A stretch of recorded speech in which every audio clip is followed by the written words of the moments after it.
ಎಲ್ಲರಿಗೂ ನಮಸ್ಕಾರ. ಬನ್ನಿ ಇಂದು ಒಂದು ಅದ್ಭುತ ಪ್ರಶ್ನೆಯ ಬೆನ್ನು ಹತ್ತಿ ಹೋಗೋಣ. ಇದು ಇತಿಹಾಸ ಮತ್ತು ವಿಜ್ಞಾನದ ನಡುವಿನ ಗೆರೆಗಳನ್ನೇ ಅಳಿಸಿ ಹಾಕಬಹುದು. ನಾವು ಕ್ವಾಂಟಮ್ ಪ್ಯಾರಡಾಕ್ಸ್ನ ಜಗತ್ತಿಗೆ ಧುಮುಕುತ್ತಿದ್ದೇವೆ. ಮೊದಲ ನೋಟಕ್ಕೆ ಇದು ಹೇಗೆ ಸಾಧ್ಯ ಅನಿಸ್ತಿದೆ ಅಲ್ವಾ? ಸಾವಿರಾರು ವರ್ಷಗಳ ಹಿಂದೆ ಬರೆದ ಒಂದು ಧಾರ್ಮಿಕ ಪಠ್ಯದಲ್ಲಿ ಈ ಹೊತ್ತಿನ ಆಧುನಿಕ ವಿಜ್ಞಾನದ ರಹಸ್ಯಗಳು ಹೇಗೆ ಅಡಗಿರುತ್ತೆ? ಆದ್ರೆ ಒಂದು ಕ್ಷಣ ಯೋಚಿಸಿ ನೋಡಿ, ಇದು ನಿಜವಾಗಿದ್ರೆ? ಬನ್ನಿ ಇದರ ಆಳಕ್ಕೆ ಇಳಿದು ನೋಡೋಣ.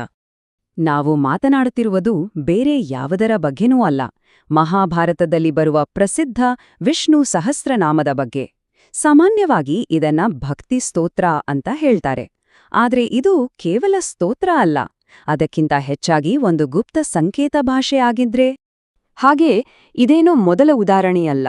ಪ್ರಾಚೀನ ಭಾರತದಲ್ಲಿ ಕಟಪಯಾದಿ ಪದ್ಧತಿ ಅಂತ ಒಂದು ಸಿಸ್ಟಮ್ ಇತ್ತು, ಗೊತ್ತಾ? ಅಲ್ಲಿ ಸಂಸ್ಕೃತ ಪದಗಳಲ್ಲಿ ಸಂಖ್ಯೆಗಳನ್ನ, ಮಾಹಿತಿಯನ್ನ ಎನ್ಕೋಡ್ ಮಾಡ್ತಿದ್ರು. ಅದಕ್ಕೆ ಸಾಕ್ಷಿಗಳಿವೆ.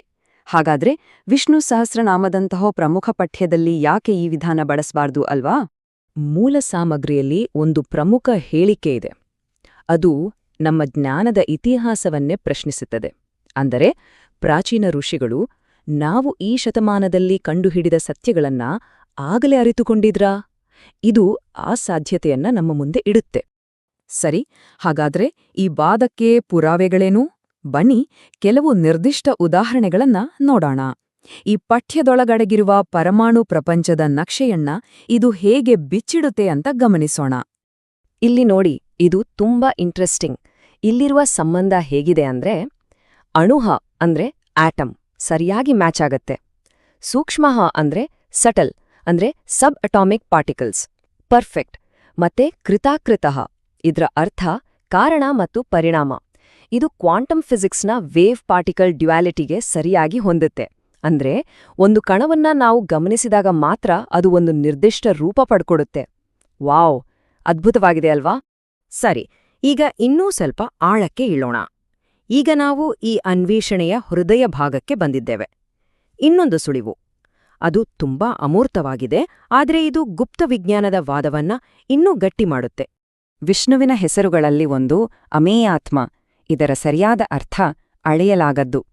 ವೇದದ ತರ್ಕದಲ್ಲಿ ಪ್ರಮೇಯಂ ಅಂದ್ರೆ ಪ್ರತ್ಯಕ್ಷ ಅಥವಾ ಅನುಮಾನದಿಂದ ತಿಳಿದುಕೊಳ್ಳಬಹುದಾದ್ದು. ಆದ್ರೆ ಅಮೇಯಾತ್ಮ ಅಂದ್ರೆ ಈ ತರ್ಕದ ಸಾಧನಗಳನ್ನು ಮೀರಿದ ಒಂದು ರಿಯಾಲಿಟಿ. ಯಾಕಂದ್ರೆ ಅದನ್ನ ಅಳೆಯೋಕೆ ಬೇಕಾದ ಫಿಸಿಕಲ್ ಮಾರ್ಕ್ಸೇ ಅದರಲ್ಲಿಲ್ಲ. ಅಷ್ಟೇಕೆ ಅಲ್ಲ, ಇನ್ನೊಂದು ಹೆಸರು ನೋಡಿ, ಅಗ್ರಾಹ್ಯ. ಇದು ಈ ವಿಷಯವನ್ನ ಇನ್ನೂ ಸ್ಪಷ್ಟಪಡಿಸುತ್ತೆ. ಅಂದ್ರೆ ನಮ್ಮ ಇಂದ್ರಿಯಗಳಿಗೆ ಸಿಗದ್ದು, ಮನಸ್ಸಿಗೆ ಅನುಭವಕ್ಕೆ ಬಾರದ್ದು, ಬುದ್ಧಿಗೆ ಗ್ರಹಿಸೋಕೆ ಆಗದ್ದು. ಹಾಗಂದ್ರೆ ಇದು ಕೇವಲ ಅಳೆಯೋಕಾಗಲ್ಲ ಅಂತಲ್ಲ, ಅದು ನಮ್ಮ ಗ್ರಹಿಕೆಯ ಮಿತಿಯನ್ನೇ ದಾಟಿದೆ ಅಂತ ಅರ್ಥ. ಸರಿ, ಈ ಅಳೆಯಲಾಗದ ರಿಯಾಲಿಟಿ ಏನಿದೆ, ಈ ಪ್ರಾಚೀನ ಪರಿಕಲ್ಪನೆಗೂ ನಮ್ಮ ಲೇಟೆಸ್ಟ್ ಸೈನ್ಸ್ಗೂ ಏನ್ ಸಂಬಂಧ? ಇದೇ ಪ್ರಶ್ನೆ ನಮ್ಮನ್ನು ಕ್ವಾಂಟಮ್ ಲೋಕದ ಮಧ್ಯಕ್ಕೆ, ಹೈಸೆನ್ಬರ್ಗ್ನ ಅನಿಶ್ಚಿತತೆಯ ತತ್ವದ ಕಡೆಗೆ ಕರ್ಕೊಂಡು ಹೋಗುತ್ತೆ. ಈ ಸ್ಲೈಡ್ ಎರಡು ಬೇರೆ ಬೇರೆ ಜಗತ್ತುಗಳನ್ನ ಹೋಲಿಸುತ್ತೆ. ಒಂದು ಕಡೆ ನಾವು ದಿನಾ ನೋಡುವ ಕ್ಲಾಸಿಕಲ್ ಫಿಸಿಕ್ಸ್ನ ಪ್ರಪಂಚ.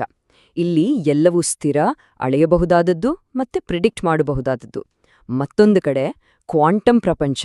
ಇದು ಸಾಲಿಡ್ ವಸ್ತುಗಳಿಂದ ಮಾಡಿಲ್ಲ, ಬದಲಿಗೆ ಸಂಭವನೀಯತೆಯ ಮೋಡಗಳಿಂದ ಮಾಡಲ್ಪಟ್ಟಿದೆ. ಇಲ್ಲಿ ಒಂದು ಕಣದ ಸ್ಥಾನ ಏನು ಅಂತ ನೀವು ಕರೆಕ್ಟಾಗಿ ಅಳಿದ್ರೆ ಅದರ ವೇಗ ಏನು ಅಂತ ಸರಿಯಾಗಿ ಹೇಳೋಕ್ಕಾಗಲ್ಲ.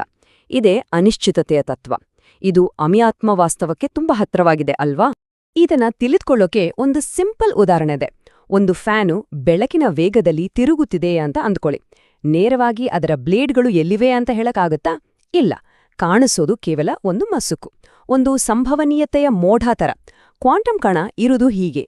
ಈ ಖಚಿತವಾಗಿ ಗುರುತಿಸೋಕಾಗದ, ಅಳಿಯೋಕಾಗದ ಸ್ಥಿತಿಯನ್ನ ಸಾವಿರಾರು ವರ್ಷಗಳ ಹಿಂದೆ ಅಮಯಾತ್ಮ ಎಂಬ ಒಂದು ಪದದಲ್ಲಿ ಅದ್ಭುತವಾಗಿ ವಿವರಿಸಿದ್ದಾರೆ. ಹಾಗಿದ್ರೆ ಕೊನೆಗೆ ನಮ್ಗೆ ಉಳಿಯೋದು ಒಂದು ಉತ್ತರವಿಲ್ಲದ ಪ್ರಶ್ನೆ. ಇದು ಕೇವಲ ಒಂದು ಕಾಕತಾಳೀಯವಾ?